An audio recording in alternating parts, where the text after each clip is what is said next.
Hello, ladies and gentlemen. Welcome to a brand new episode of the Gitcast podcast with me, Gitbag the Great, and my regular guest, Flash Suppressor. Ahoy! And today, in somewhat appropriate accordance with Phil's more nautical mindset about warfare and everything, we're going to be playing a bit of World of Warships in the background. Now, like with all of the other episodes of this podcast series, if you don't like the gameplay in the background, that's totally fine. Just just put us on in the background and just listen to us as you're going about your daily business. And apologies again about the fact that we haven't really done an episode in what must be like 2 or 3 weeks, and I haven't uploaded much on this channel in that time. It's just that there hasn't been a huge amount of material to work with in that time, but I'd rather kind of just do as best as I can with my content rather than just pump it out daily regardless of whatever I'm putting out. Yeah, and we didn't exactly have much to talk about as of late, and we've been fairly busy. Yeah, either that or we just haven't really had much to talk about verbatim anyway, because we've seen a couple of films, we've gone to a couple of society meetings. Not massively much else apart from that. No, that's true. But we do have at least enough to constitute a moderate sized episode of the podcast this time round. So hopefully, theoretically, we may get some decent or half decent discussions out of this episode. But as always, I guess we'll just start off with how have your last week or last couple of weeks since the last episode's been, and as always we'll start off with you. Oh well, thank you. Yes, no, my last couple of weeks have been quite relaxing, really. I've had some time enjoying my societies that I go to, both with Gitbag and without, and I'm now currently at home preparing to enjoy a quiet Easter with my family. Yeah, so that's all fine. This weekend, I was away with the scuba diving club, which is probably the most exciting thing I have to report. We went on our annual training trip to a quarry that is now flooded, a place called Robster in Somerset, near Frome and Bath. Did it used to be like a rock quarry or something? Because I know there are a lot of those that were dug in around the area of Bath many moons ago. Yes, indeed. No, it's famous for its stone, and most of the stone in Bath comes from around there anyway. Yeah, because I remember that from when my brother he did his undergraduate uni course at Bath. All right. And I visited him a couple of times there. But yeah, no. So how was that then?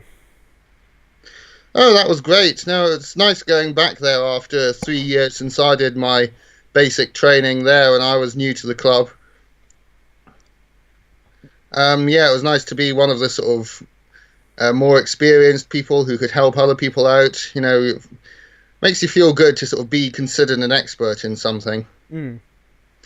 Yeah, the accommodation was even more basic than last time because we stay at the club hut of the local speleological society, the cave diving society. Well, not cave diving, the spelunking society, basically. Do you mean the one from around Bath? Yeah. Right. Yeah, because there's loads of old mines and cave systems and all the rest of it around Somerset to explore. Yeah. But yeah, how basic was it? Because me and you have both stayed in some pretty basic accommodation in our lives on different trips. Yeah, but in this case, there had been a massive flood because a group of students. Mountaineering club had gone and stayed there over winter, and they had forgotten to turn the water mains off. Oh. And the pipe burst, and so basically they're having to redo the entire thing. And other than the kitchen, only the 2 bedrooms were really livable, and they had industrial strength dehumidifiers going the whole time. Oh Christ. Yeah. So yeah, we had that, but we had some nice dinners out at local chippies and all the rest of it. Oh, nice. And the training went well. Yeah, I had a really nice veggie burger with some chips and some onion rings from the local chip shop. That sounds really nice, actually. Yeah, it was. Yeah, so that was nice. Minor, unfortunate incident in that. Sorry, hang on, I'm just concentrating on firing my torpedoes. That's fine. Oh, I just Okay. narrowly avoided one myself. Sorry, yeah, as you were saying. Shit, shit, shit, shit, shit, shit, shit, shit. Ooh, that was close. I just really closely avoided that torpedo. Damn. But yeah, as you were I'm saying. way too close to the. Yeah, as I was saying. Ooh, nice. I actually hit him with some of my torpedoes. Damn me. And I'm out. Good. That means I can concentrate on talking. Anyway. Yeah, so that was all fine. And then we got to the dive site. We spent Saturday and Sunday there. We just spent the whole day there. The first day I got 2 dives in, both quite short because the water temperature was really cold, about 6 degrees. And when you go down deeper, it gets really quite cold, which is going to which is going to be an important plot point Yeah. later on. The first dive I did, we were sort of swimming through the bits of wrecked Douglas DC-3 fuselage and so on that they've got sunk at the bottom of the lake and all the rest of it. Wow, really? Yeah.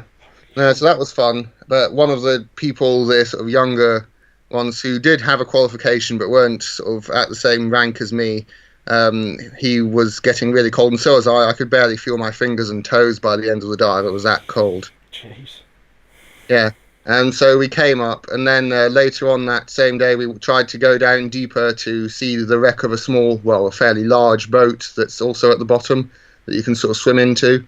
One of the two, it was the same two that I was with. The other one this time, she had a bit of a panic because it was getting quite dark and she needed the torch to see, so she had to go back to the surface, and the other chap and I carried on.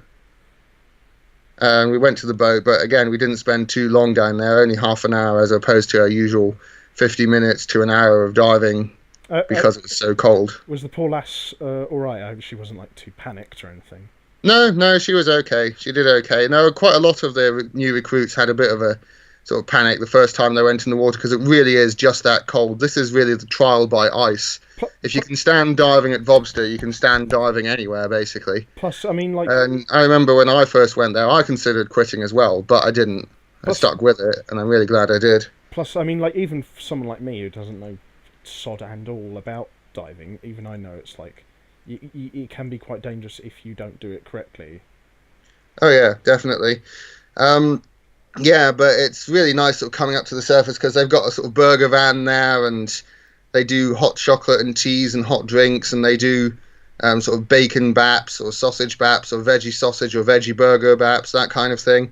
So I had a veggie burger bap with egg and fried mushrooms. God, that sounds great. Yeah, it really is, because you really need to eat a lot because it's something ridiculous. Like you burn 1,000 calories per hour underwater. God. Yeah, so you really need to stay hydrated and stay well fed. Yeah, God, no wonder you've lost so much weight over like the last 3.5 years that I've known you. Yeah. No, it is quite ridiculous. You'll really after a week's diving holiday, you're going to have no fat on you at all, basically. Yeah. Yeah. No, so that's that. But on the second day, things didn't go quite so well. I was paired up with someone who was more experienced than me because she was doing another qualification and she needed to get a certain number of dives in. She wanted to get 4 done that day. And it was like a military operation. We got everything equipped really quickly, very early in the morning when we arrived there quite early to get as many dives in for everyone as possible to make sure all training and so on could be done. It was really quite well organised. And so we got in the water and we went down to the depth that she needed to go to complete this particular dive on her training regimen.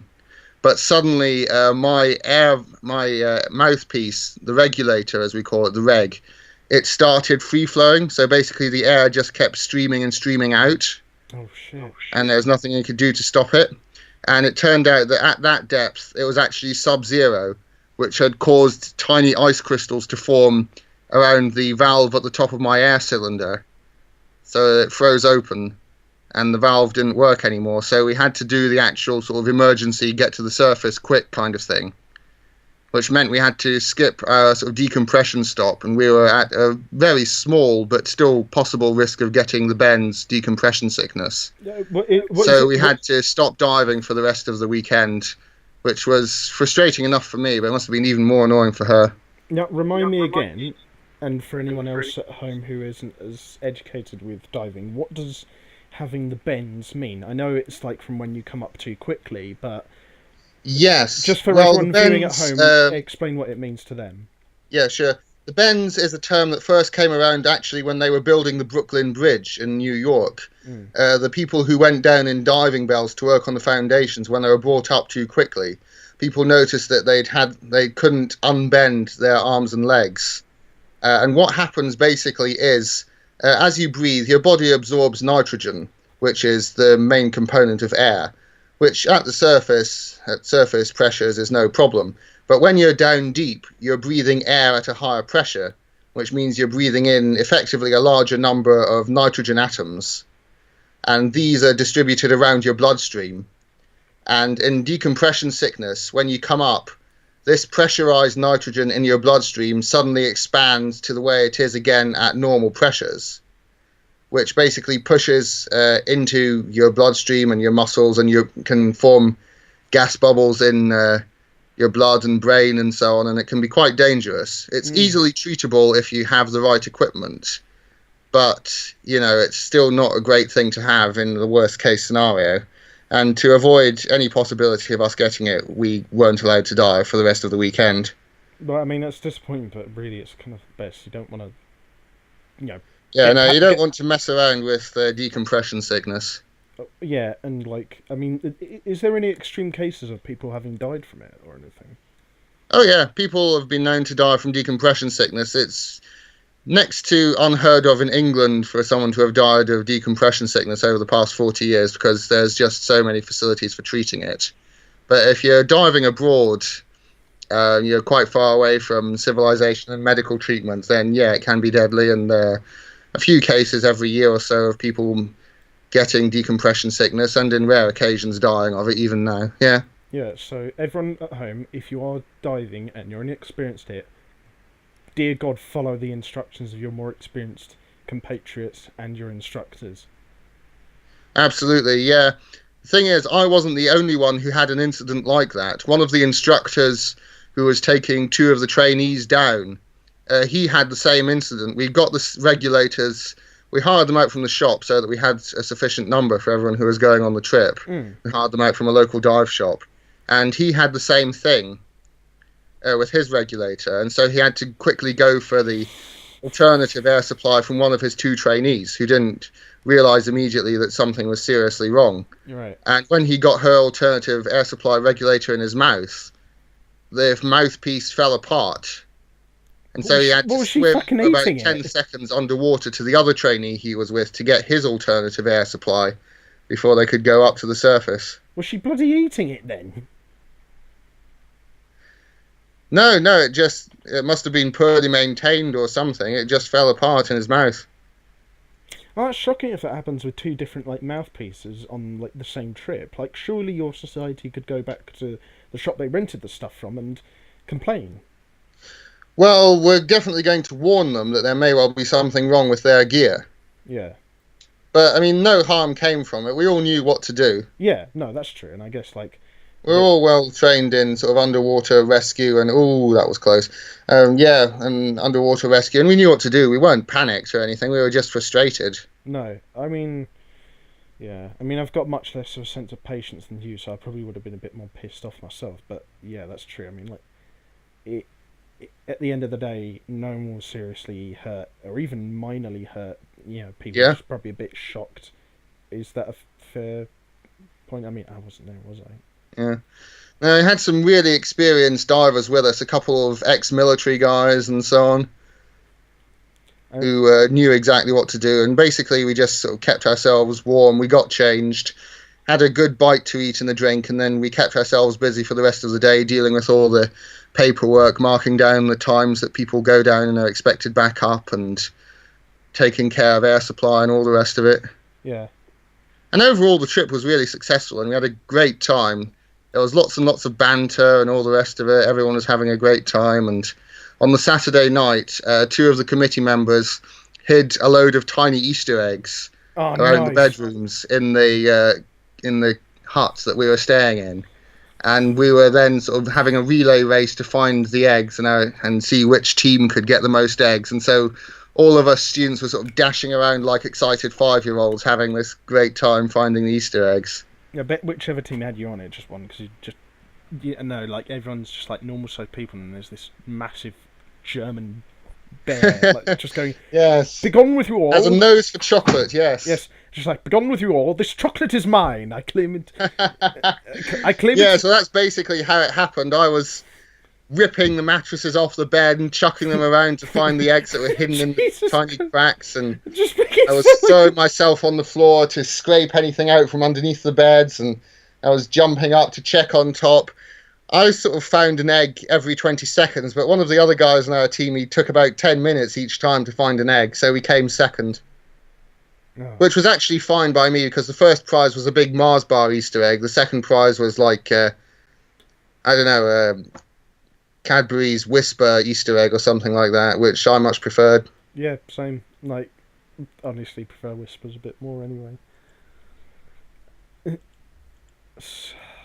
that sounds like a mental sort of. Oh yeah, haven't had that much fun since the last time I was at Vobster. God, that sounds like a laugh. I mean, the thing is, I don't think I could deal with like the psychological impact of diving. Yeah, I can do snorkeling fine, but diving, I don't think I'd really be mentally geared up to be doing. So, which is why I take my hat off to people like you who can do it, because Jesus. Well,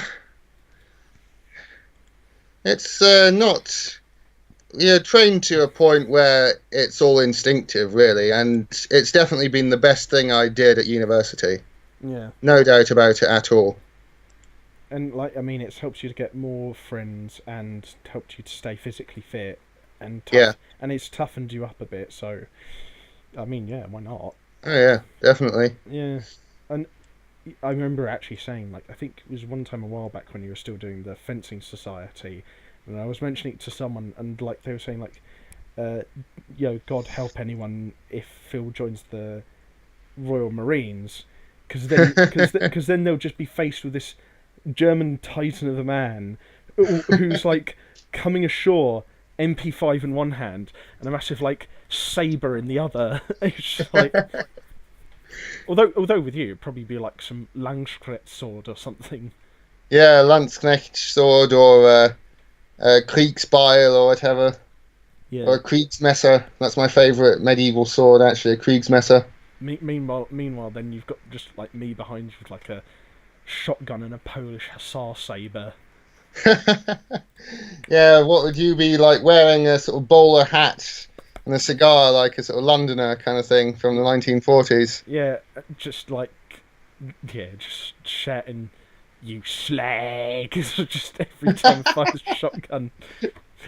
just think like the Marines would just be like, "What the fuck are these two weirdos on our team?" Yeah, no, that would be great.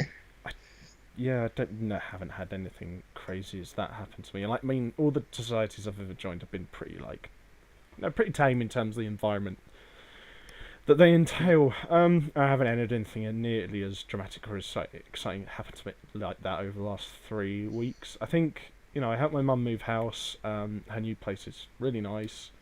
That was very tiring, but I slept like a log after it was all done and dusted. Yeah, I'm sure. I made a really good spag bowl the day before we were recording this. Nice. Really, really good one. Probably my best batch in years. Yeah, not much happened. I found a trick that I sometimes use, but not very often. If I want a really rich, creamy spag bowl sauce, what I might do is instead of using like chopped tomatoes or something, I use tins of Heinz tomato and basil soup. Not really my thing, to be honest. I have to use chopped tomatoes or passata. Fair enough. Maybe I'm just a bit traditional, but like Although actually, no, you know what? The thing that I know we're supposed to be talking about our past few weeks, but honestly, nothing really much happened to me recently apart from what I just said. But so I'll just quickly go off into this tangent. Okay, sure. But I remember, like, I was probably not to brag too much, but like I was probably the best cook in first year halls in the ones that I was in, Yeah, and that's same. and I was easily, and like one of the biggest student meals you can find people making is pasta, or in particular carbonara or spaghetti bolognese.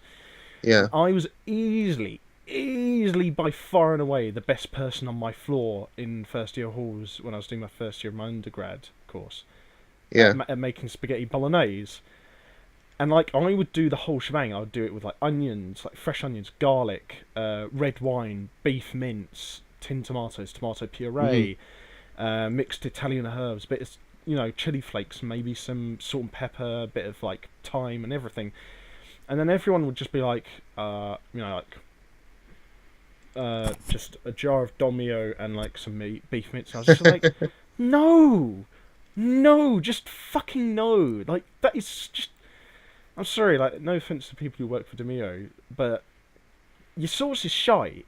Like it's like Yeah, it's I'd sooner just get the co-op own brand stuff if I'm getting some tomato sauce. even yeah. Well, that's true, but even then, I'd probably still rather just make it myself. Like if you Yeah. make it yourself, it's not like got loads of e numbers in it. If you make it yourself, it doesn't have a hugely overly saturated amount of sugar in it to mask up the fact Yeah. that it's just like all like fucking manufactured shite.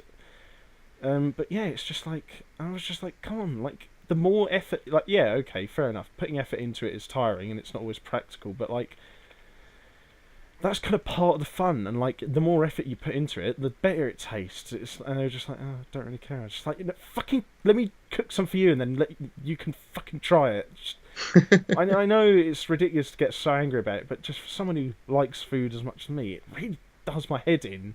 Yeah, I mean, you're not even part Italian. No, fucking English, Irish, Scottish, Polish, and Russian. It's like, and yet Italian's my favourite cuisine. It's just like, come on, if you're gonna make like carbonara or spag bol properly, then bloody do Hmm. it properly.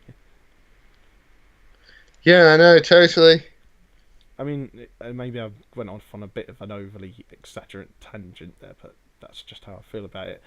I mean, I can understand that if like people want to take the easy road because not everyone's got the time to like make something from Yeah. scratch or from completely fresh ingredients, and it's like it is more time consuming. You have to acknowledge that, but if you have the time when you're like a first year student, then you might as well take the Yeah. time to learn how to properly cook because you know Oh, yeah, definitely. most courses tend to treat the first year of uni as like kind of a time to grow and like learn a bit more about living independently more than anything.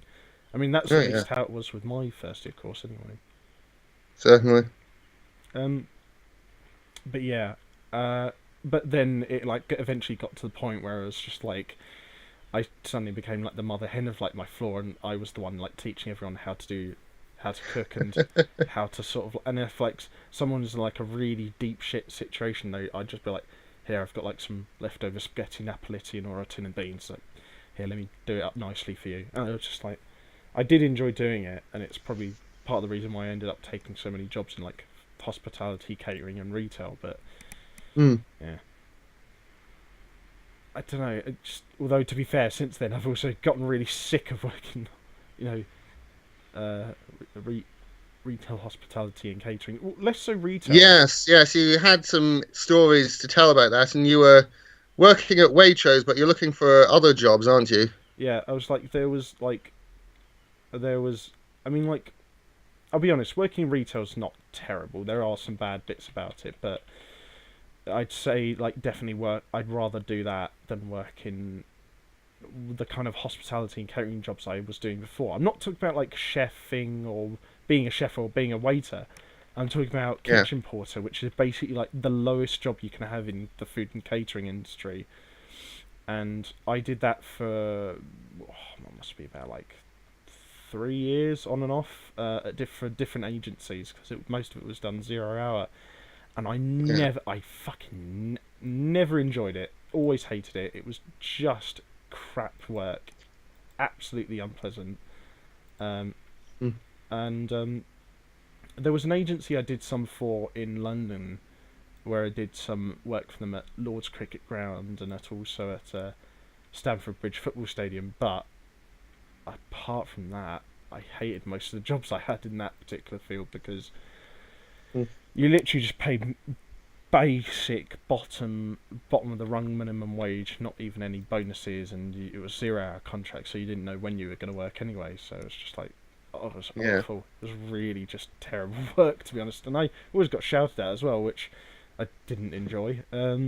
Yeah, no, it's quite a stressful environment, isn't it? Yeah, and you just get really Even sweaty. more stressful than sort of like working in a shop. I mean, there normally you have the time to sort of get to know your colleagues a bit and so on Yeah, and build up a bit of a rapport. like even when you're working in a supermarket and you're getting shouted at sometimes by like customers who are dicks or whatever, it's just like Yeah, I'd still say that's preferable because that's not always going to happen compared to like a a kitchen environment where it's always going to be pressured. You're always going to be working really hard, and your colleagues are going to be like, not always, but like a lot of your colleagues are going to be the ones who are shouting at you. Which I was just like, I don't enjoy this. I just like not going back to kitchen portering ever again.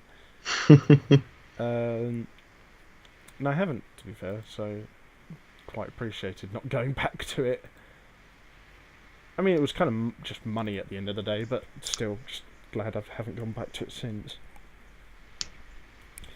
And what do you think of that? Do you think like sometimes when you look at a job, do you think more about the profit or the job itself? Because at first with me, it was a bit all about the profit, but now I've gotten older, it's kind of become a bit more like 50-50. yeah. I don't know. I think maybe it depends on sort of how you're raised a bit. I mean, my father taught me that job satisfaction was a bit more important, and that the two tend to go together anyway. If you find a job that you enjoy, then chances are you're probably going to earn more money doing it in the long term Mm. in that sort of career path.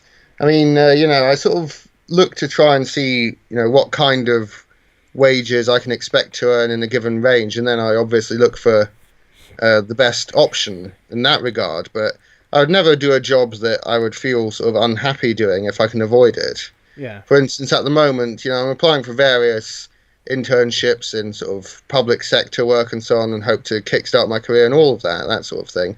But more importantly than that, I'm also looking at sort of more immediate kind of jobs that I could get.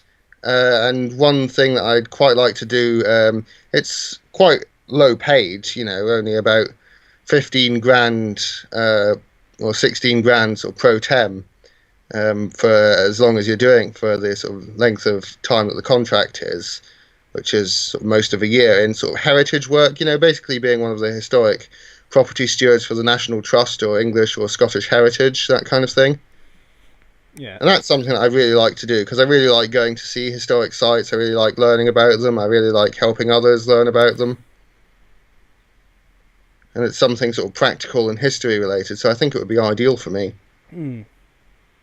So I've applied to a couple of places like that. I've applied to Chartwell House, which is Winston Churchill's old house. I've applied to Dover Castle. I've applied to Carlisle Castle. I think I did apply for a couple more like administrative roles at like uh, Churchill's house once, but I Mm. don't think I was successful, and I think I probably messed up my CV at the time. Since then, I've got a lot more help with building up that sort of thing, but that's like one of like the key places you'd love to work at if you're passionate about history in the UK. Oh yeah, definitely. It's just like Churchill's house. It's just like yes. Um, Oh yeah, definitely. I think in all honesty, I probably base my future career prospects as of late a bit more on profit because I've realised I really want to buy my own place at some point in the future, but Yeah. I've realised it's just got to be something I also enjoy. So like, hence the reason why I'd rather it be something like administration or archiving because I like working behind the scenes, or trading because I also really like working out numbers and stuff like that. So Mm. it was one of those kind of job fields. All of those are like, if you work in them for long enough and you do well in any of them for long enough, you can earn a decent amount, and they're all ones I enjoy fairly fair amount anyway. So Yeah. No, that's all understandable. I mean, definitely. I mean, at the moment, I'm just looking for something sort of to get a bit of financial independence and get a bit of a sort of independent life set up. Um, yeah, so there's that. But definitely, sort of long term, I'm thinking about career satisfaction, thinking a bit about not necessarily about the prestige of a job, but how well I'd feel about myself in it, whether I'd feel I was doing something worthwhile. And I really think public sector work would provide me with that. Mm. I think Definitely. I think yeah. I think you. I have always said you're a little bit more judicious than I am. So like, doing something in regards to either heritage sites or public records or what do you call it, or public service would be right up your street. Oh yeah, definitely. It's just like I can imagine you sort of like 40 years from now when you're in your like 60s and just be like, welcome to the Great British Library. I am Phillips. I am I am Chief Senior Librarian Philip. How may I help you all today? It's just like, oh yes, and part of this library is funded by my good friend, head of the central bank, Ted Richardson. Ted, might you come and see these young students? Oh, fuck off, Phil! Get out! It's just like, Yes, no, I was thinking that, you being sort of the archetypal London trader kind of bloke. yeah, just be like irritable and grumpy all the time, and just be like, Ted, have you got a bottle of water for the train? I've got a flask of whiskey. Is that all right? It's just like, well, considering how your voice sounds now that you're 64, yeah, fuck it, why not? Actually, Yeah, actually, I forgot. Like, I mean, we've drunk together a couple of times. Well, many times really, and we've gotten drunk yeah. together a couple of times in the time we've known each other. I've never asked you. Do you drink whiskey at all? Oh yes, I like an occasional drop of whiskey. I mean, I think we've had like a bit of famous old grouse together at times, Oh haven't yeah, we? yeah, we have, yeah. Oh yes, good kill on that battleship. Good shot. Good shot. I basically just unloaded like two waves of torps at him. Not much skill. Well, there is kind of an element of skill there with like timing it properly, I guess. Yeah. Um, but yeah, actually, that's something I wonder. Like, depending on what career path I'll take, like how I'll be like 30 or 40 years down the line if I take it and then I'm successful with it. Like, whether or not it's trading or not, or if it's archiving or if it's journalism or anything. Do you ever think about that yourself? Yeah, yeah, I do. I often sort of think, what kind of person will I likely be sort of around that time, I mean, sort of what would really be suitable for me. And I really do think that sort of being a sort of cool, reserved civil servant type is really what would be best for me. Yeah, I can imagine you doing that because it's kind of personality that suits you. Like, I mean, genuinely, no joke. Like, Phil is much more patient than I am, so you'll definitely suit you. I mean, I could imagine myself doing it as well, but I could imagine you'd probably be quite a sight better at it than I am. I don't know. It requires a certain force of personality, and I think you have that. Yeah, I mean, I guess it does require in certain elements a bit of forcefulness and patience to certain degrees. I mean, but I also guess then again, like with any job field, it also kind of depends on what particular position you're going for. Yeah, yeah. I suppose that would be. I suppose that's a justifiable point of view. Yeah. No, I mean, I think definitely the civil service fast track or like the graduate internship that I'm applying for, the paid internship at the Foreign Office, would definitely be the best thing for me. Yeah. Yeah. No, that's certainly true. Like, no, I mean, and all joking aside, I can genuinely imagine you doing it as well. Yeah. It's but it's like, are you gonna try again and get? Sorry, are you gonna try again with the fast stream? Or are you gonna do it in a more conventional manner? I'm going to keep trying for the fast stream. It is the most common way of getting into the civil service, and I think it is my best chance. And as they tell you, it's not uncommon to take, four, well, not necessarily four, but 3 tries, and I've really only applied once for it and was unsuccessful. So, I'm not going to get discouraged. And if anything, it shows that I am really serious about it if, I keep trying even after I fail once. Yeah. I mean, yeah, it shows you're at least committed and you're hungry to succeed. Because, there's an element of, like, there is definitely a sense of difference between being a glutton for punishment and having a drive for success even when the odds are against you. Yeah, definitely. I've tried to sort of, like, make that a point of discussion in some of the job interviews I've had. Or, like, not necessarily a point of discussion, but definitely a point of my strengths in CVs and application letters that I've written before. Mm. And I definitely think if you're confident or you feel you're skilled in something in regards to a job application, even if it sounds a bit corny, put it in there because that will Oh, show, yeah, definitely. that will show, like, I mean, in my experience, that shows to the person giving you the interview that, like, oh, this person has drive, this person really wants this job. Yeah, totally. No, I've been sort of asking, like, the careers and employability people down at the university, and they're not very good for helping you find a particular job, but when you have found one that you want to apply for, they're really good at helping you check your CV and check your application letters and interview strategy and all the rest of it. Mm. That's what they're really great at, and they were really helpful for me with all my applications recently, so I've been spending a lot of time with them. There are some things that surprised me. For instance, they told me not to write things like, should I be so fortunate as to get this job, Yeah, I will... never write anything like that. My parents are quite shocked at that, because they would have seen that as sort of arrogance and presumption. Yeah, I mean, and also, it just sounds a little bit flowery for this kind of modern day of...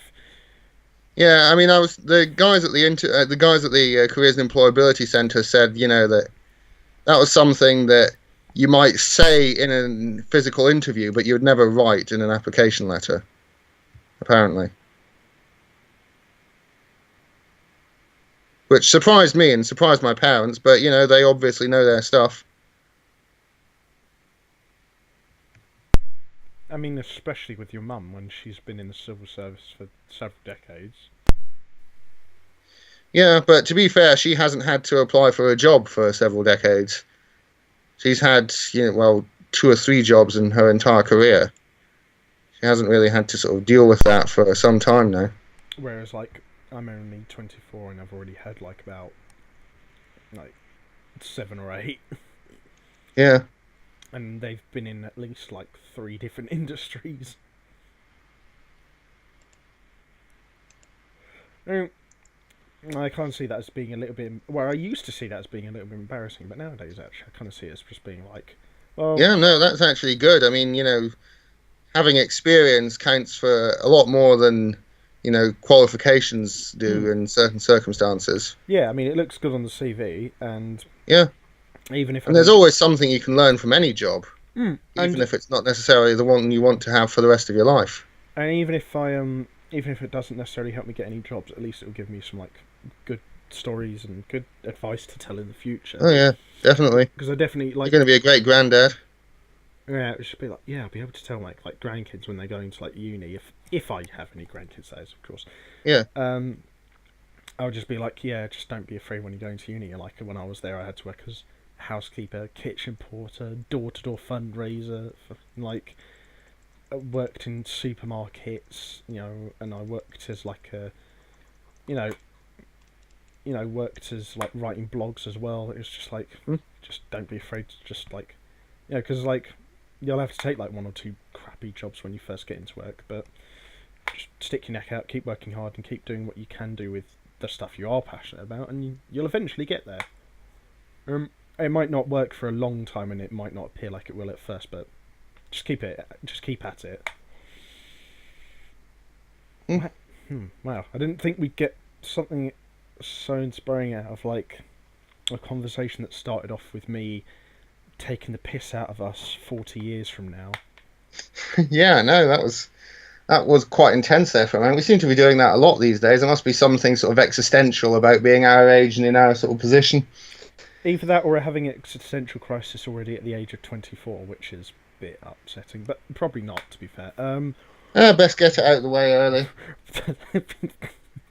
Just like, oh yeah, oh what? Having the menopause at the age of 19, best to get out of the way early, isn't it? Yeah, yeah. Just like, Have your midlife crisis, you know. yeah, you're only 21, it's fine. Oh, what was that? Yeah, you fucking haven't got a house yet, and you're already having a middle life crisis. I just, yeah, but no, I mean genuinely, it's like if people are watching this, like, you're gonna have some crappy jobs, but just keep up what you're doing, and you'll eventually get there. Even if it doesn't seem like it at first. Like, you know, I wanted to get into a job that will help me pay well and get me a place of my own eventually in the future, and I'm getting gradually closer towards that, and Phil's getting gradually closer towards working the civil service. So, yeah, just keep at it and just learn from your mistakes, I guess. Just, or at least as much as you can. Yeah, definitely. Moving on to a slightly lighter topic, maybe. Yeah, sorry about getting a two bit of us- overly deep there. If anyone was a bit turned off by that, I don't know. I think we provide a valuable service, but with, life advice, yeah, well, service which would, we are totally qualified to give. yeah, well, service would imply that we're being given money for it. Yeah, that's true. Yeah, I mean, like, I get what you mean though. It's like we're just giving our thoughts and seeing if it helps anyone. Although it was a bit like, I do feel like sometimes when we talk about that, I go off the beaten track a bit and sometimes talk my arse off and accidentally end up dominating a bit. Oh, I don't know about that. I do worry about that sometimes if that ever happens. I mean, if it does, someone let me know because I don't want that to be the case. I don't know. I personally quite like to sort of listen to other people a bit more than I talk. I'm not suggesting you don't. I'm just saying that, you know, when you get onto a topic that you can talk a lot about, I like to listen because, yeah, I just feel that I learn a lot from, well, you and others, you know. Plus, and I'm not trying to excuse myself, but when I do it, it's usually unintentional anyway. It's not me being like an arrogant jackass or anything. Just No, don't worry. You're speaking to the expert on being an arrogant jackass. yeah, just in case any future sponsors are watching this, you know, wink wink, hint hint, wasabi, please notice me, please please please. You two, Notice me, senpai. no, I'm talking about the sushi chain. Well, all the more appropriate then. Oh yeah. Please notice me, wasabi senpai. I really like your chicken curries and salmon nigiri sushi. Please sponsor me. I need fucking money. Come on, Marks and Spencer, please sponsor my book. Hang on, why would Marks and Spencer sponsor my book review channel? No, Waterstones, please sponsor my book review channel. Yeah. I uploaded another couple of videos to that over the last couple of weeks, and I'll probably upload another one in the next day or two, maybe even today. Yeah. Oh yeah. Like I said in the previous last couple of episodes, if anyone wants to see any book reviews or something just a bit different from this, I'll put Phil's video YouTube channel in the video description below, and so far he just reviews books on there, but it's not a hugely oversaturated topic area on YouTube, is it really?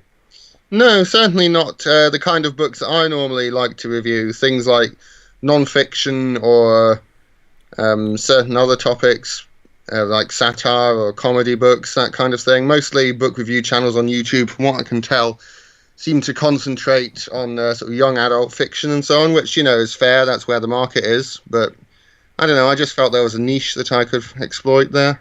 I think like the ultimate sign of like me and you making it with our YouTube channels would be like me doing a collab with one of the big World of Tanks YouTubers like Quickie, Jingles, Yeah, Rita, Sophie Gaming, all like Circon or Sir Fosh or one of those guys. And then for you, it would probably be like someone like doing a collab with like Lindy Beige or like that's exactly what I was thinking. Lindy Beige or Shadiversity or overly sarcastic productions or someone overly. like that. Oh gosh, yeah, no, I'd love to work with those guys. I'd like to work with them as well because I mean, even though I sound like a bit more of a do a review of the Gunpowder Age. That would be even though I sound like a bit more of a jockish kind of guy, both me and Phil are very passionate about history and theology, and sort of like discussing theology here and there. So it's like, Yeah, mythology, philosophy, theology, all the rest of it. yeah, so like, but either one of us would working with those kind of guys would be good actually. Love that actually. Yeah. It'd be sort of like basically the YouTube equivalent of me acting in a film alongside Jeremy Irons. Like, I bloody love that. Yeah, no, me and Brian Blessed roaring at the camera. That's what I would go for. Yeah, it's just Oh shit, I'm about to die. just like me and Jeremy Irons in a reenactment of the Shakespeare book, and then you and Brian Blessed in a film about like two haphazard, intrepid British adventurers from the 50s or something. Yes, indeed. I've got a pith helmet. I could do that. Yeah, it's like people always give me funny looks when I say that. Oh yeah, my favorite actor is Jeremy Irons, and they're just like, seriously, like the guy who was in the guy who was in the really the awful Assassin's Creed Dungeons film. and Dragons film. Yeah, Oh no, Aragon. Yeah, I think he was in both, but yeah, it was like Assassin's Creed, Aragon, the first Dungeons and Dragons movie, and I'm just like, yeah, but have you seen the fact that he's also done like 80 other films, like a good chunk of which he's got nominated for Oscars for, and like some of which he's actually won as well. It's like, yeah, I can't judge someone just like the basis of like 2 or 3 films. It's like I made some awful, awful videos during my early days of doing YouTube. I would never judge myself now on them. I judge yeah, maybe my progress, but never my judgment. yeah, Never my not judgment, my progress on them, because those videos, like for my first like, probably the first like, oh, I don't know, like 1 or 2 years of my channel, the videos I put out then weren't always bad, but some of them were shite.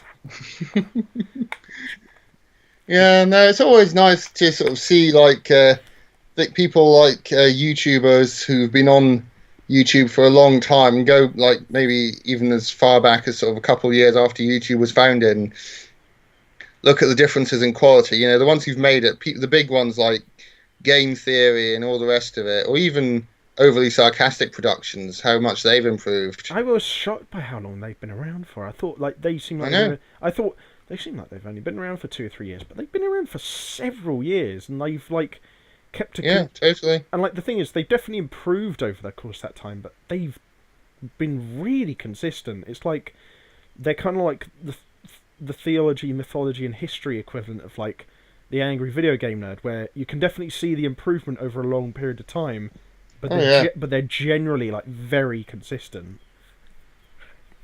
Yeah, no, it's a lot like sort of web comics in that regard, Yeah.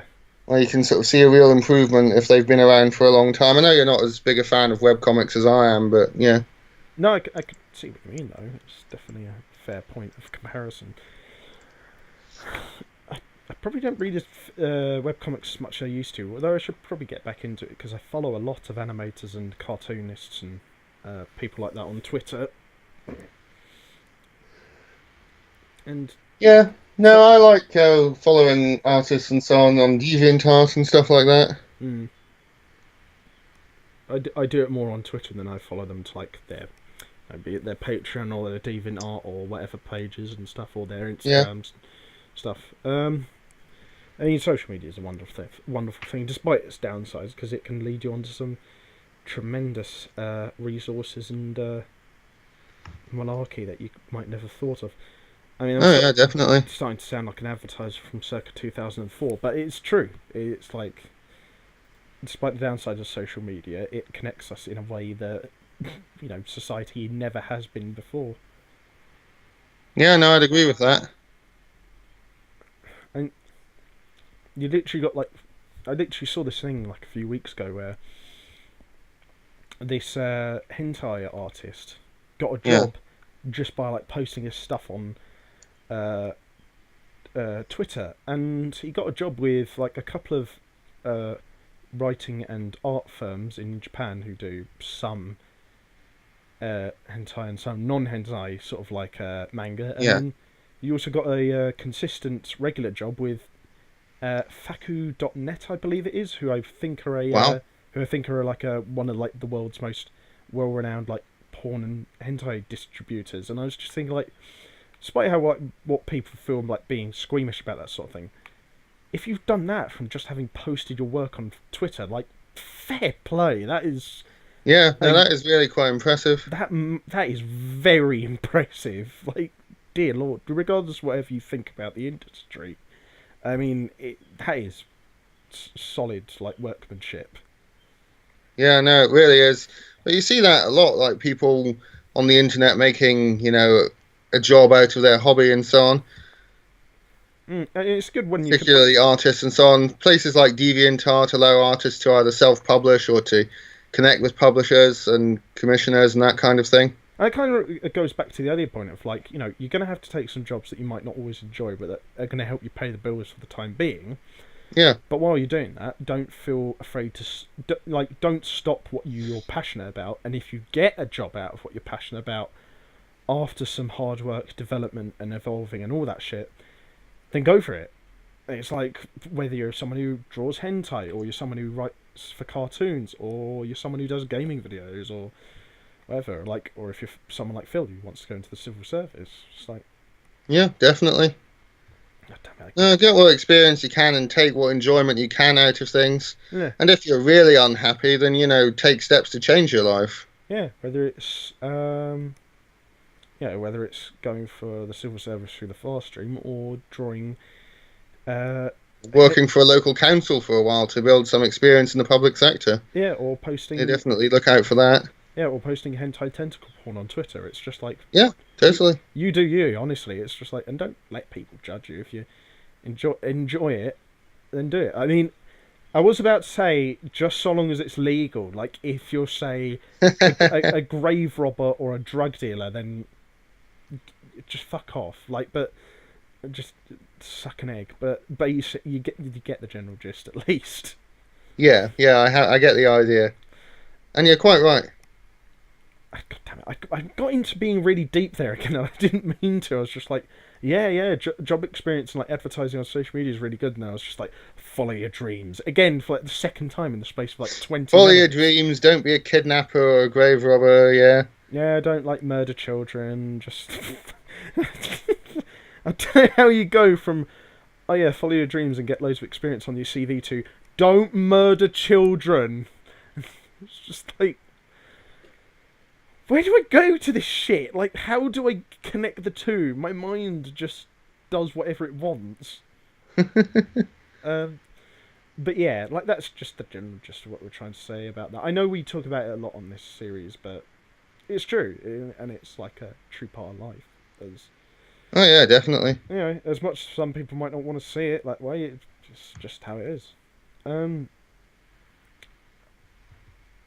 as for more light-hearted stuff, as before I so rudely interrupted Phil earlier, um, again, not much has happened on that front either, but we have seen a couple of films recently. One at the Sussex Sci-Fi and Horror Society, and one just at the cinema. The one we saw, Yes, indeed. the one we saw at the cinema was the film Black Panther. Now we talked about this a little bit in the last episode, but this was before Phil had seen it, and I had only seen it once. Now Phil has seen it, and I've seen it now twice. So we're now able to have a bit more of an in-depth discussion. We're not going to talk about it too much because we already talked about it a bit in the last episode, but just generally, now that you've actually seen it yourself, what would you think your thoughts on it are? My thoughts are that it's a good film. That is let down a bit by CGI and a bit of an and Marvel's tendency to not really take itself quite seriously enough. Mm. But overall, I really quite liked it. I think that the comedy was, for the most part, well timed, and I feel that despite the toxic sort of fandom that we talked about a bit in the last episode, it's really not that big a deal, and you can ignore that and just enjoy it in its own right, or you can think about the message that it's trying to convey a little more, which got a bit heavy-handed later on, but I think it was overall executed quite well. Yeah, I admire the message. I think the fight choreography as well was good, as it is in basically all the Marvel films. I would say I think there's not really a huge amount of major criticisms I have of it. It's definitely not the strongest MCU film. It's probably not even in my top five, to be honest. But it is, Mm. it's still good enough. Um, I would say it's above average. I agree with you that the CGI is just awful. It's Yeah, it looks like someone's gotten a it looks like someone's gotten a PSD that's been dunked in honey and then just had a cricket bat taken to it. It literally looks.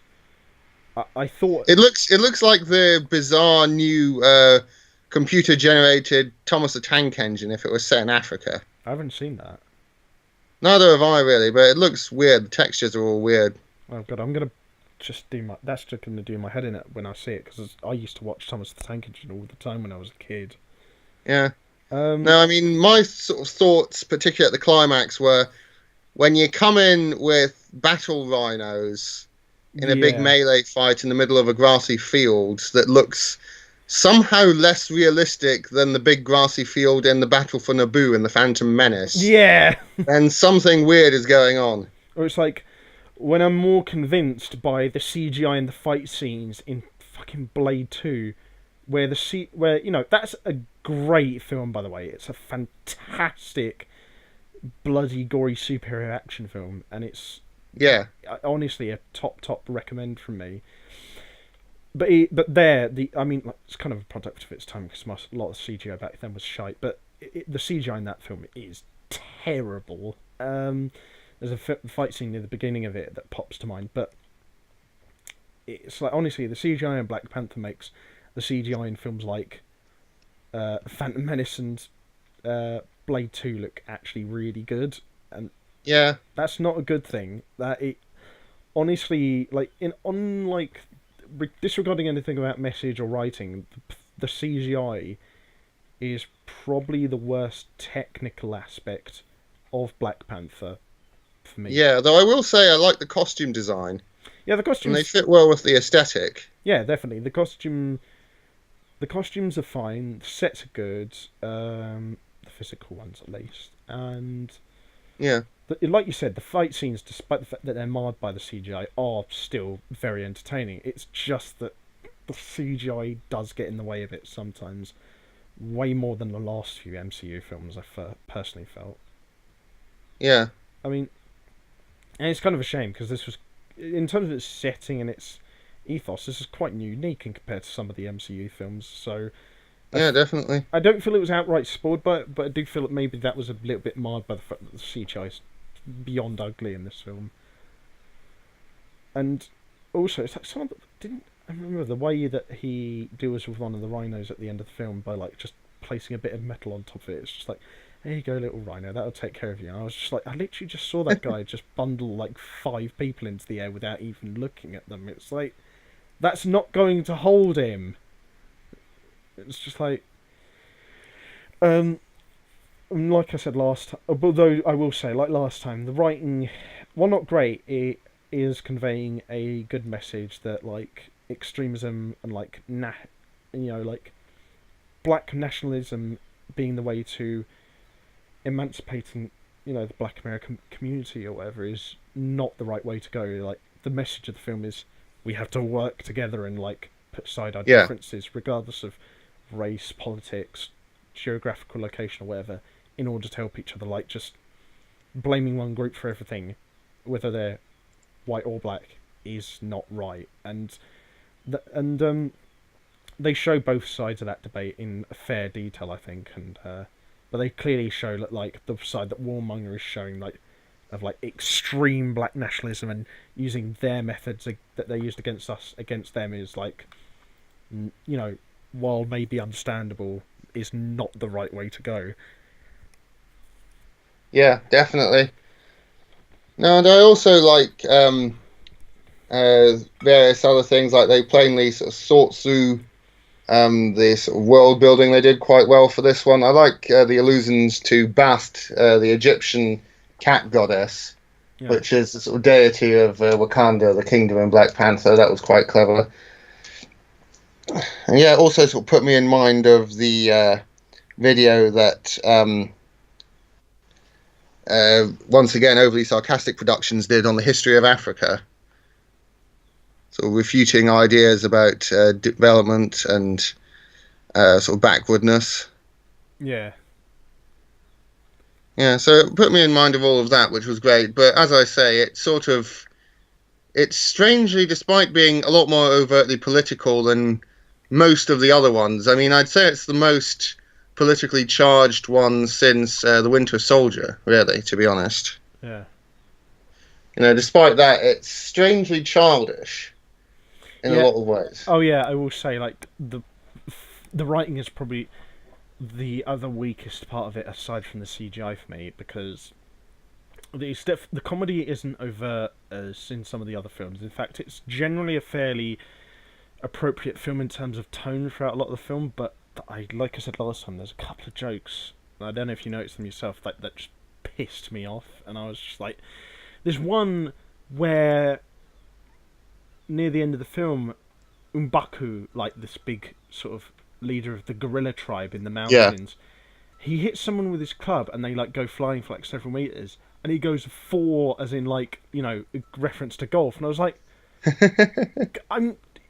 Golf isn't popular in Central Africa. Why is he making that reference? And like, isn't what like what? It's just like, and and then there was and then there was a joke where someone literally referenced the "What are those?" meme, and I was like, that meme was never funny, and it sort of ran out of being funny like 2 years ago.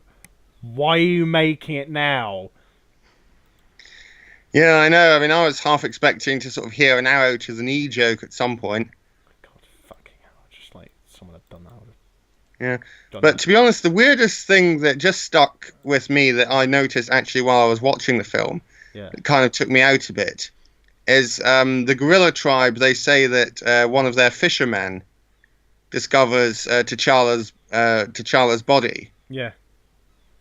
But later in that same scene, they say they're vegetarians. Oh yeah. Yeah. I forgot about that. That was just weird. How did that get past the editorial staff? It's like, And it was so pointless. Gorillas aren't vegetarian; they're omnivores. yeah. So like even that doesn't make sense. And also, they're tanky as fuck. Like how did they get to being that muscular without eating any like meat or fish-based protein? Well, that's not the most unrealistic bit of it, but I mean, why would they be that muscular if they weren't sort of hunting and so on? But yeah, no, I totally get what you mean.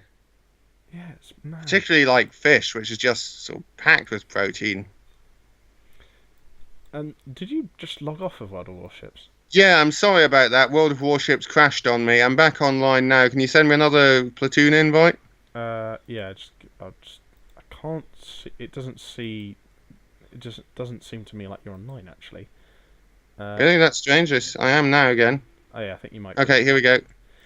Um, Sorry about that. There we but, go. That's but all. yeah, no, you're right. That bit just doesn't really make any sense, and then there's like a couple of jokes that just don't really land, like at all. But like, I don't know. Yeah, it's just like the writing, which is like it's not really that spectacular, but it's like mostly consistent. It's just like, and yeah, in just like a couple of instances, it's just like, why?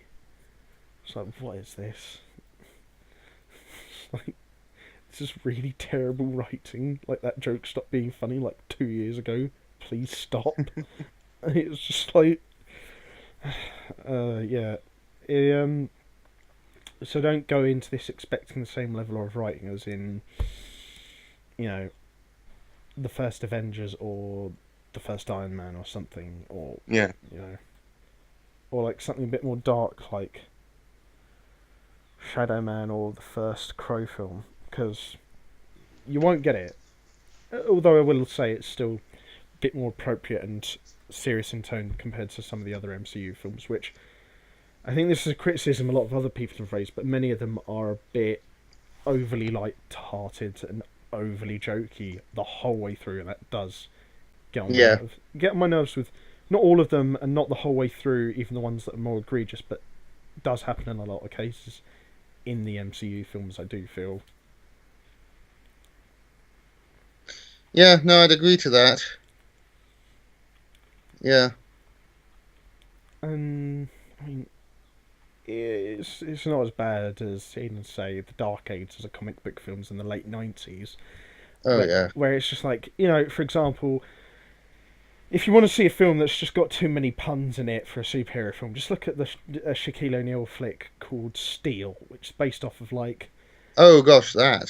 which is basically like the character that was essentially DC's equivalent to Iron Man, and it's a good comic book series, but the film fucking butchers the source material. And Shaquille O'Neal, uh, you know, he doesn't seem like a bad guy, but he is just awful in that film, and he's just like the character's main weapon is like a weaponized big hammer, and he's just like, I think at one point where he stops someone with like a shockwave blaster, he goes, "It's hammer time," and I was like, Oh, is that where that comes from?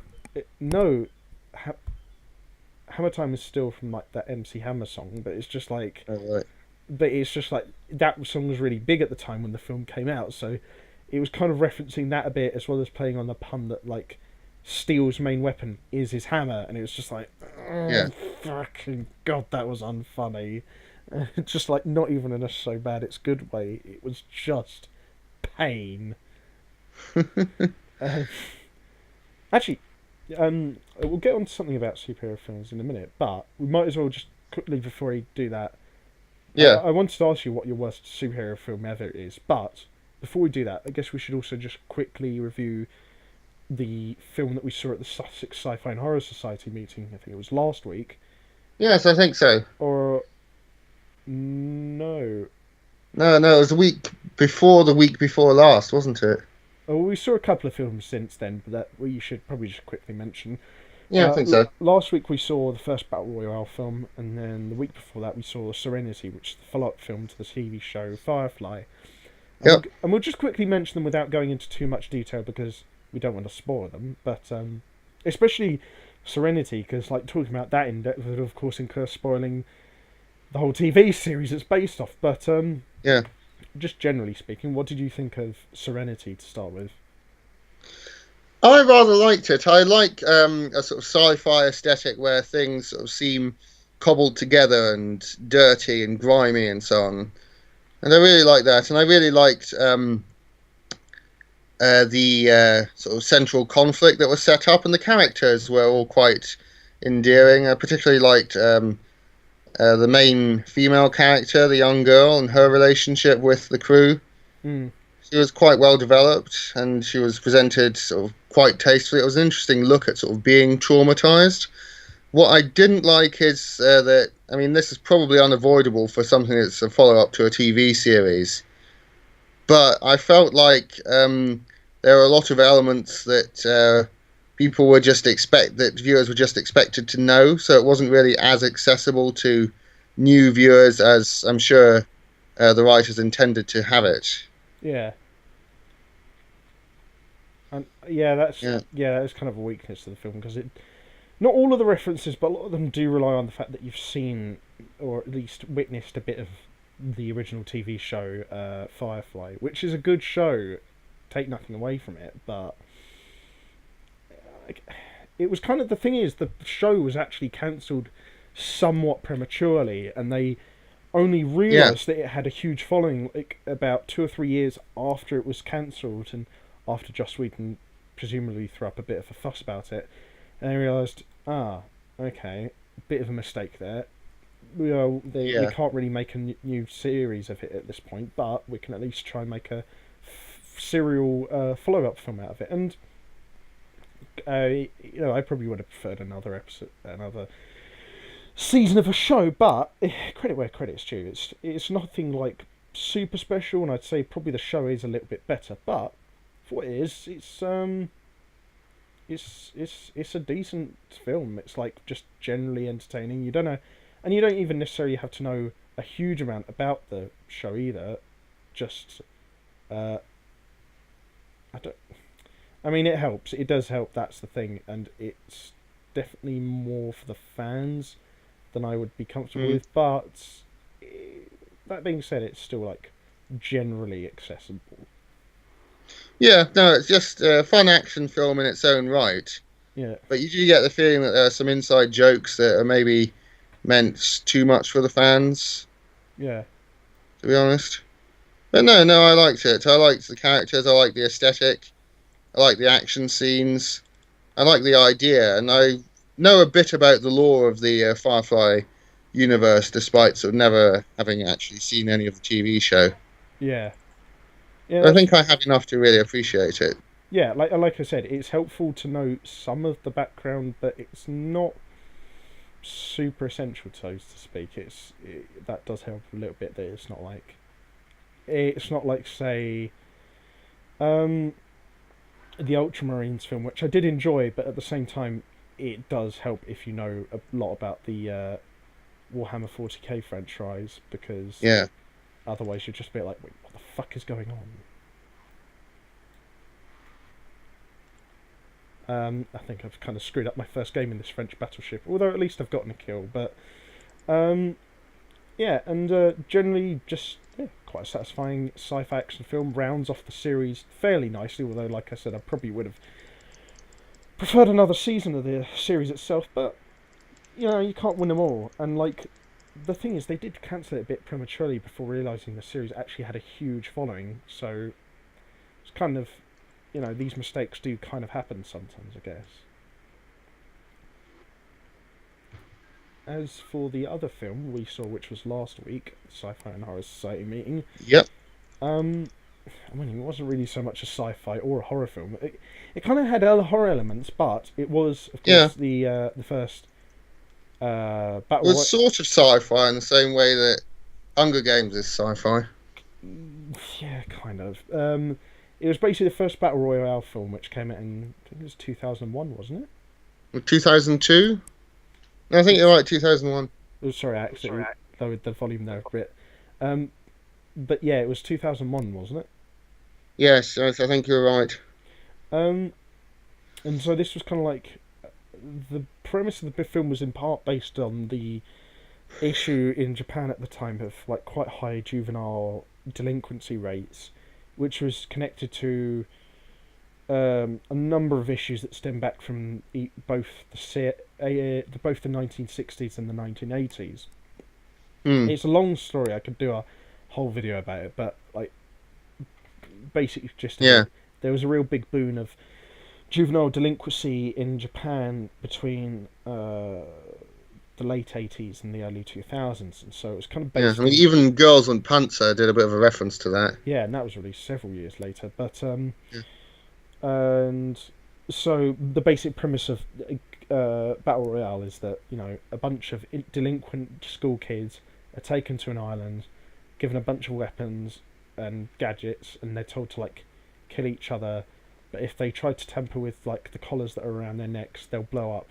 And if there isn't at least like one overall winner at the end of like the 3 days that they're doing this big event, then they all die, and all of their collars, their electronic collars they find around their necks, once they wake up from having been kidnapped, will all explode, and they will all Hmm. die. So it's like quite in high intensity. It, of course, the term, and not just the film itself, but the terminology it coined, ended up spawning inspiration for like a bunch of video games, including PlayerUnknown Battlegrounds, Fortnite, and the like, Yeah.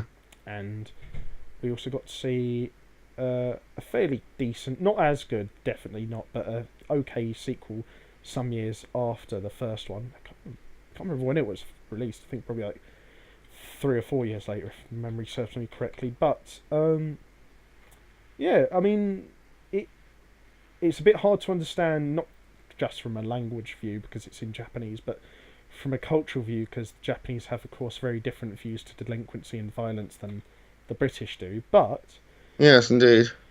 that being said, I'd still say it's a generally enjoyable film. Technically very proficient, very decent acting, Yeah. Yeah, that was actually what surprised me most. and the action, despite all of the actors in each action scene being really untrained, is very intense and very easy to get into and very easy to enjoy. We'll get on to the faults in a sec because there are a couple more so that happen towards the end. But generally, what did you think? Well, I quite enjoyed it. I felt that it wasn't sort of too gore happy to the point where it would have been hard to enjoy. Um, but I still felt that it didn't shy away from showing that kind of thing. And I felt that it depicted sort of a teenage delinquency interaction like that a lot more realistically than, say, the Hunger Games did. Oh yeah, definitely. As in, I could actually see people that I knew from that age or see myself in some of those characters, which I thought was really good. I also think that particularly the characterization of, for lack of a better term, the two main villains, the teacher character, who is the mastermind behind the whole event, and one of the sort of more aggressive students, one of the girls, who we discover has a traumatic past and that kind of thing, which is why she acts the way she does. And I thought that was all really quite well executed. I think the characterizations just generally were quite well executed. There was a lot of variation in the characters and how they responded, and that despite the fact that there was very, very little time to characterize most of them. Yeah. I also liked the fact that our expectations were subverted around how it would end, because I seriously thought that only one of the major characters would make it out. Hang on a moment. Actually, that's potential spoiler territory that we're entering here. Maybe best delete that bit. Well, Shit, sorry. I'm not gonna fucking delete that. I'm gonna leave that in, and everyone's gonna realise that you just fucking. Right. Well, actually, although to be fair, the film's kind of been out for like 17 years, but yes, thanks, Phil. Fucking Sorry. idiot! Jesus fucking Christ! Just bleep that. No, I'm not going to go through like the fucking hour and a half of footage and just be like, alright, where's the bit where Phil ruined like the last 5 minutes of fucking Battle Royale? Look, just go out and see the film. It's fine. You'll see what film means. Yeah. See the film. You'll enjoy it. Definitely. Yes. Okay, let's move on to the flaws in the film, shall we? Yeah, I'll be honest, I don't really have that many with it. Like, it's of course hard No, not really. It's hard to understand for us, you know, be it for me either from a British or Polish or whatever perspective, or you from a German or British perspective, because it is very rooted in Japanese culture and Japanese cultural issues around circa early 2000s, late 90s, but they communicate in a clear enough way in both the dub and sub that you're able to understand what they're getting at, and yes, and so it is easy to understand, but the cultural significance of the ending is really confusing to me because, again, this might just be cultural differences, but the ending has like 3 sections to it in the epilogue, and I don't understand any of them. Like, well, there's one that's literally just a replay of a dream sequence from earlier in the film, another one which is a replay of another dream sequence, this time with audio, whereas before earlier in the film it was silent, and then an epilogue that shows 2 of the characters going off into some ambiguous future where we don't know if they'll survive or not. And it's just like, if they just left it at the one where it was like ambiguous survival and what will happen to these 2 characters, I think that would have been a really good end to the film. But instead they have 2 more sections of the epilogue. Yes, indeed. Which just, I don't know about other people, but for me personally, it just took me out of the immersion, especially because one of them, they literally didn't change at all. It was literally a replay, frame for frame, sound cue for sound cue, throughout. It was just like, why is this here?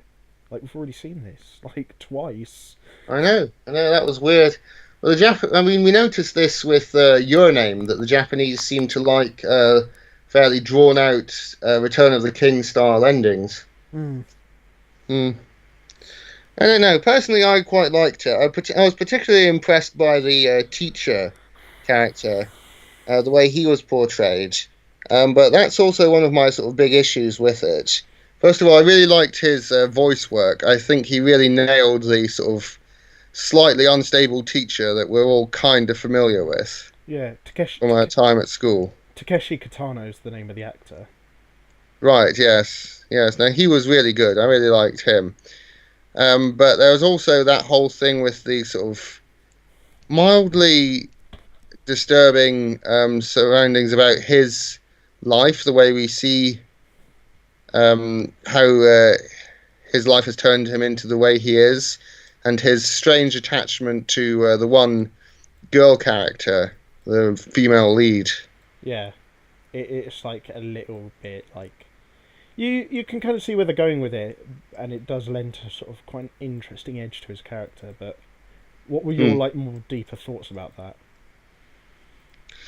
Well, my deeper thoughts were that once again it's a cultural matter, um, and that it fit well with his character, and I thought it made a lot of sense in that she is genuinely the only sort of really innocent, good character in the film, Hmm. and that she is sort of being seen as this sort of figure of innocence.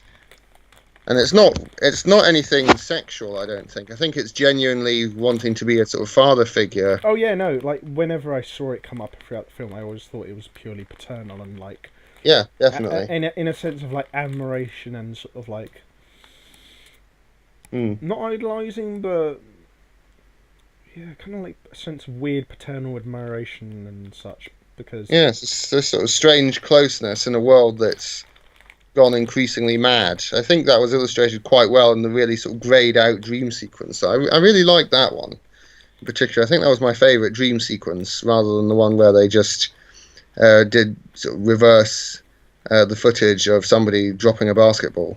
yeah, although like that being said, when they played that scene again at the end of the film, this time with dialogue instead of playing it silently, the dialogue for me personally kind of screwed it up a bit because like Yeah, it just kind of like you're thinking like yeah when it was silent it was kind of like visually striking and it was just like "Oh, what's this?" And then at the end they add dialogue to it and it's just like what? Hmm. It's like this dialogue completely fucking just throws a wrench into this scene. yeah. No, I know. It would have been so much better if it had been sort of left silent. Yeah. Yeah. Oh, tell you what, shall we make this the last match for this podcast? Yeah, and while we're at it, just quickly, as we've been talking about films for probably about half this podcast, and as I promised a moment ago, considering we were talking a lot about it, about sci-fi and superhero films as well, Yep. linking on to my earlier mention of the film Steel, what is Yes. your worst ever superhero film? My worst ever superhero film, bearing in mind that I'm again not as experienced in this particular genre as you, it would have to be the Green Lantern film. Oh God, that's a good choice. Yeah. Yeah, that's probably the worst one I've actually seen, and it wasn't just because I hadn't seen many superhero films before that. This was actually the year probably when I got into them. I think I bought Thor and Green Lantern and maybe Iron Man all at the same time. And yeah, because I was sort of interested in Green Lantern, I'd seen some of the animated films like Emerald Knights and so on, and thought this sounded pretty good. And First Flight. And First Flight, yeah, things like that. And I just thought, yeah, this sounds pretty good. This is quite an interesting idea for a superhero. Very creative, lends itself well to sort of modern film with CGI. You could be really creative with that, have some cool fight scenes, and they just don't take advantage of that at all. And if anything, it's just boring and it's really unpleasant to look at. It's very dark. This film about a superhero who himself uses the power of part of the color spectrum and fights and is allied with people who use other parts of the color spectrum is just grey and brown and black and is really unpleasant to look at. I mean, the only good thing about it is that it gave us several rather nice inside jokes in the Deadpool film, also starring Ryan Reynolds. Yeah. Like, so, That's basically the only good thing that you can say about it. yeah, I mean, at least, yeah, in the case of Deadpool, they're at least able to take a look back at it in the future and think, wow, we screwed up pretty bad on that. We should probably poke fun at it. Yeah. No, I respect that attitude. That is a pretty bad one. I'm trying to think. Like, What's the name of that strange demon superhero with the really bad CGI. Well, you're gonna have to be a bit more specific. Yeah, no, I don't. I think it's a Marvel film, one of the sort of early ones before they'd found their footing, before they'd sort of started the MCU, that kind of thing. What one is And it? it's about this character who is possessed by this demon and gains his power, and he has this sort of really long. There's what's this one scene where he descends into a room with this really long, flowing scarlet robe, and it's just the most horrifically awful CGI ever. Are you talking about Spawn? Spawn, that's it. Well done, That's Spawn. that's Yeah. that's not a Marvel property. That was a Isn't it? Okay. that was a property of an independent comic company, and Oh, right. I can't remember which one, if it was Image Comics or someone else, but it was an original property made up by Todd McFarlane, and they made a film out of it. I think it was in 1997, and it's kind of gutting because they actually made like an animated series that lasted like 3 seasons a couple of years before, which was actually really good. But yeah, no, the film is pretty awful. I probably wouldn't say that's my worst one, but when let's say just say like when Nostalgia Critic did his review of it, it was pretty bad. Phil? Yeah, sorry, I was just concentrating on the game for a moment Oh, there. thank God! I thought I'd gone mental. I thought you'd gone silent there for a second. Just like, don't feel afraid to talk while you're playing. It's all right. Like, it's not like one of our normal gaming sessions, but yeah, no, it's yeah, no, Yeah, no, I'm just getting absolutely shafted here for a while, but yeah, yeah. no, all of that. No, I would say still that Green Lantern is the worst superhero film I've ever actually seen because it just wastes all its potential, really. See, the thing is, I would say probably something like Green Lantern or Spawn because they're so universally bad on every front that you can't help but like just groan at Yeah, them. I do wish I could have sort of had a more surprising or creative answer to that No, no, question. no. It's a fair enough answer. I personally, though, because like the thing is with superhero films, I'm not looking for anything deep. I just want to be entertained, really. So like, just so long as they're entertaining, I'm fine. If there's a bit more of a deeper meaning to it, then I just treat that as kind of like a cherry on top of the icing of the cake. Yeah. For me, the worst thing a superhero film or any film can be is just boring. And Mm. I mean, there's a few examples of that. One, and people aren't going to like me for saying this, but one is probably The Dark Knight Rises, which is the third and final film of the Chris Nolan Batman trilogy, which is a pile of shit. It's boring, Bane is butchered, and I was just not interested. Mm. It wasn't, and it was nowhere near as well paced as either of the first two earlier films in the trilogy. I'd possibly also say Catwoman, maybe, because Hmm. it is just way too long. They butcher the character's origin story. They write Yeah. her terribly. It's probably Halle Berry's one of her worst performances behind her performances in Swordfish and Manuka, and it just is bad throughout. Like Spawn, it's got awful CGI throughout the film. Mm. Um, but I'll be honest, there's probably no other superhero film I get as bored by than I can't remember what exact title it is. It's Supergirl. It's the Supergirl film from the mid 80s, and Can't say I've seen it. it was But I made mean, that wasn't a great time for superhero films anyway. I mean, there was the Superman I think it's 4, 1978 Spider-Man, and then there was the Captain America film, the original one. I mean, the really old one. and then there was Superman 4, which was really awful. But yeah, I'd probably say Supergirl is probably my worst superhero film because it just there's not even anything that's ironically good or bad about it. Like at least with the writing in Catwoman, it's so bad you can laugh at it. And like you know, Green Lantern, it's generic as fuck, but to the extent that I quite like laugh at it. And then Steel is just like I don't really have to say anything. Just watch the trailer. But honestly, Supergirl is just boring. There's nothing even ironically enjoyable about it. It is boring just to the extent where I don't want to even enjoy films anymore after I watch it because like in Catwoman, they butcher the story, but in a way where it's not even slightly recognisable. They add magic into the background of Supergirl where there wasn't any beforehand, and she, like, the main actress just can't act. She, she is just No, fucking it's always useless. annoying when that happens. Um, she is just terrible. But mind you, so is the rest of the cast, and it also like does the cardinal sin. The other one, aside from being boring, it introduces plot threads that aren't really fully connected or relevant to the main story, and then just abandons them later on. And I'm just like, well, what was the point in introducing that then? It was just like so boring, and you're just giving me useless crap that I don't need. Yeah, no, it's always frustrating when that happens. I mean, I haven't seen the Supergirl film, to be honest, Uh, but I mean, you're not really missing much, to be honest yeah, with you.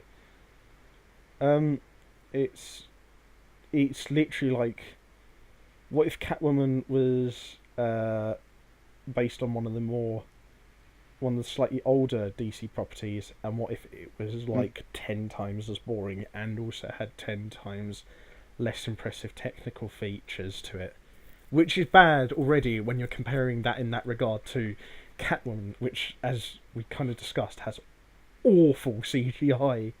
yeah, But yeah, so you're going with Green Lantern. yeah. No, I've got to go with Green Lantern, to be honest, because it's one that I've seen and it's terrible for all the sort of saddest reasons. The fact that it sort of wastes its potential is the worst thing about it. Yeah, for me, it's got to be Supergirl. I don't think there's any other film in history apart from Crime Fighters I've been as bored by. But before we get into rambling too much, I think that's where we should end it. I I think so. I hope you guys have at least found this video, or at least found it. I just repeated myself there, didn't I? I hope you guys have enjoyed this video, or at least found it somewhat informative. As always, if you have any future discussion topics, leave them in the comment section below, or if anyone wants to step forward and be a guest on this show, just let me know. As always, thanks to Phil for coming on here and just giving your opinions on whatever we talked about. Yep. Uh, Whatever the hell we talked about. yeah, and yeah, it's just a pleasure to do this always. And Absolutely. Same here. sorry if it doesn't seem like I care much, because I don't always upload, but I only ever really want to upload if I'm really happy with how videos turned out, or in the case of this podcast series, if we have reached a certain level of discussion that I think is good enough for a full episode. So I hope at Yeah. least we have found that to be a satisfactory conclusion in this episode in particular. And if any of you don't feel that way, let us know, and we'll do our best to try and rectify that. Um, Hmm. I will also say that I will also be trying to make this just in the future more of a general kind of like entertainment channel, be it in regards to video games, films, and podcasts. And I'll be also making some certain changes to my other two channels in the future. I'll probably do an announcement video about that soon. But yeah, hopefully you guys will enjoy this podcast in the meantime. Anything else to add? Nothing other than to say Happy Easter to all our viewers and listeners. Yeah, exactly. To any of those of you out there who celebrate it, have a very happy Easter. Don't try to overly stuff yourself with chocolate or hot cross buns lathered in butter and honey. Oh my. Yeah. And yeah, until next time, I've been Gitbag the Great with, Flash suppressor. and we hope you guys have enjoyed this video, or at least found it informative. If you want to show any extra support to us, be sure to check out our other channels, as well as Phil's one in particular in the video description below. My social media platforms. If you like this video in particular, be sure to leave a like, comment, share and subscribe. And as always, stay safe, have fun with whatever you're doing, don't do anything we wouldn't do. And we'll see you next time on the battlefield. Bye bye for now.